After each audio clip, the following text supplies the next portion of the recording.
रहमतुल्लाहि व बरकातहू। जैसा कि मैंने आपको पहले भी बताया था कि इन तख्तियों को लिखने का मकसद ये है कि हमें लफ्ज़ों की सही बनावट आ जाए और जब हमारे बच्चे या हम जब किसी एग्ज़ामिनेशन में लिख रहे हों तो उर्दू का टीचर जो है जो खामखा नंबर काटता है वो ना काट सके।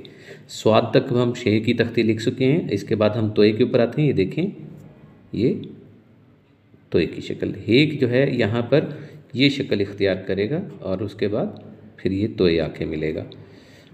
तो ये हो गई।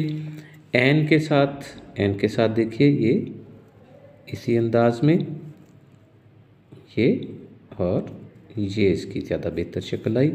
इसके बाद फिर जब हम आते हैं फ़े के साथ वही तरीका कि ये ज़मीन के साथ रहेगा, ये और ये। काफ, आपने एक लफ्ज़ सुना होगा और रसूल करीम सल्लल्लाहु अलैहि वसल्लम के अल्फाज मुबारक हैं, जाल हक का वज़ाहक़ल बातिला।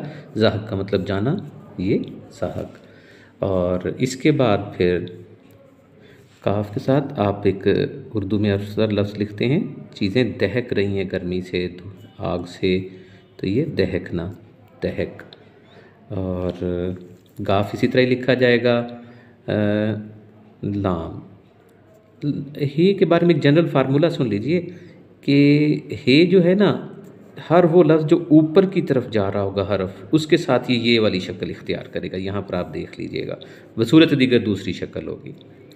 इसके बाद मीम का अपना एक असूल है। ये देखें, ये बनने के बाद जब हम यहाँ पर लाए, यहाँ पर इसके साथ तमाम हरूफ जो से थोड़े से टेढ़े होके मिलते हैं। ये उन हरूफ में से है, जिस तरह जीम के साथ आते मिलते हैं, इसी तरह इसमें भी थोड़ा सा टेढ़ा होके मिलता है।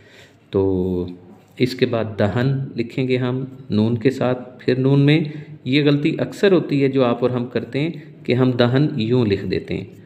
It is wrong.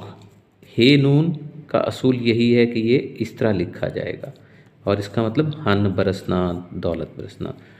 तो वाओ ये, और उसके बाद ये शक्ल इस अंदाज में। छोटी ए के साथ ये देखिए, और ये बड़ी ए के साथ शक्ल।